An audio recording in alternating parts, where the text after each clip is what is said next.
Over millions of years, our ancestors honed their bodies into marvels of survival. They ran, climbed, lifted, and traversed vast distances, their every action shaping their physical form. This legacy of movement is etched into our very DNA. Yet, as we gaze upon the modern human, a curious question arises. Why are we tired, stiff, and sick, while wild animals thrive? We find ourselves in an age of unprecedented comfort, our lives made easier by technology and innovation.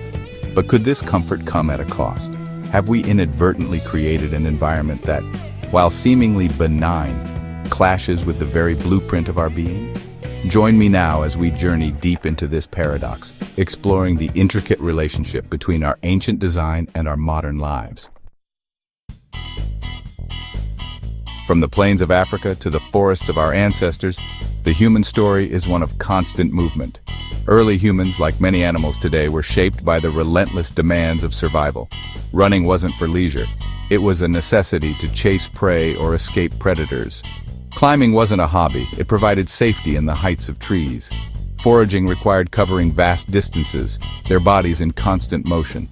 These actions, repeated over generations, sculpted our ancestors into beings of remarkable resilience and adaptability.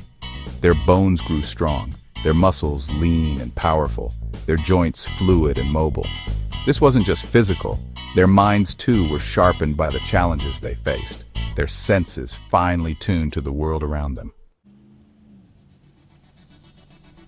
Fast forward to today, and we find ourselves in a world transformed. Technology has ushered in an era of unprecedented comfort and convenience. But these comforts have subtly reshaped our lives, behaviors, and bodies. The refrigerator enables us to gather sustenance effortlessly. Elevators whisk us between floors, sparing our legs. Chairs have become our constant companions. Screens captivate our minds while our bodies remain sedentary. These modern marvels, while seemingly harmless, chip away at our physicality. To grasp our modern lifestyle's impact, look to the animal kingdom. Consider the squirrel, darting up a tree with grace, or the wolf, a master of endurance.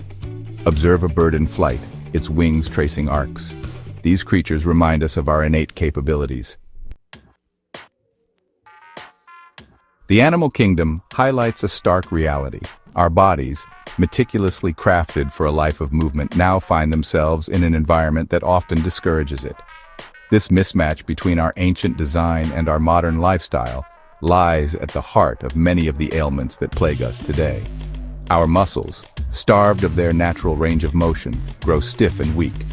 Our joints, designed for fluidity, become creaky and prone to pain. Our cardiovascular systems, once strengthened by regular exertion, struggle to keep pace with the demands of a sedentary life. Even our minds are not immune. The constant stimulation of the digital world can leave us feeling overwhelmed and anxious. Our attention spans fragmented, our sleep disrupted. The very comforts we crave, the conveniences we take for granted, have begun to erode the very essence of our physical and mental well-being. The aches, the stiffness, the fatigue, these are not necessarily signs of a body breaking down, but rather a body crying out, yearning for the movement it was designed for. The good news is that this is not a life sentence. Just as we have adapted to the comforts of modern life, we can adapt to a way of living that is more in sync with our evolutionary heritage. It doesn't require drastic measures. Start small. Take the stairs instead of the elevator, walk or cycle instead of driving. Incorporate more movement into your daily routine. Find activities you enjoy: dancing, hiking, swimming, playing sports, anything that gets your body moving and your heart pumping. Remember, movement is medicine. It's time to reclaim our birthright, to rediscover the joy and freedom of moving our bodies the way they were meant to be moved. As we've journeyed through the landscapes of our evolutionary past and the concrete jungles of our present, one thing is abundantly clear: our bodies yearn for movement.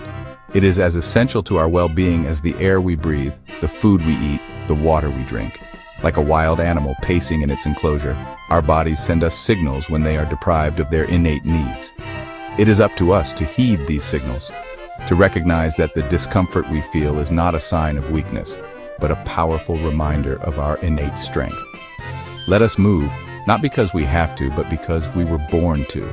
Let us embrace the legacy of our ancestors, and in doing so, forge a healthier, more vibrant future for ourselves and generations to come.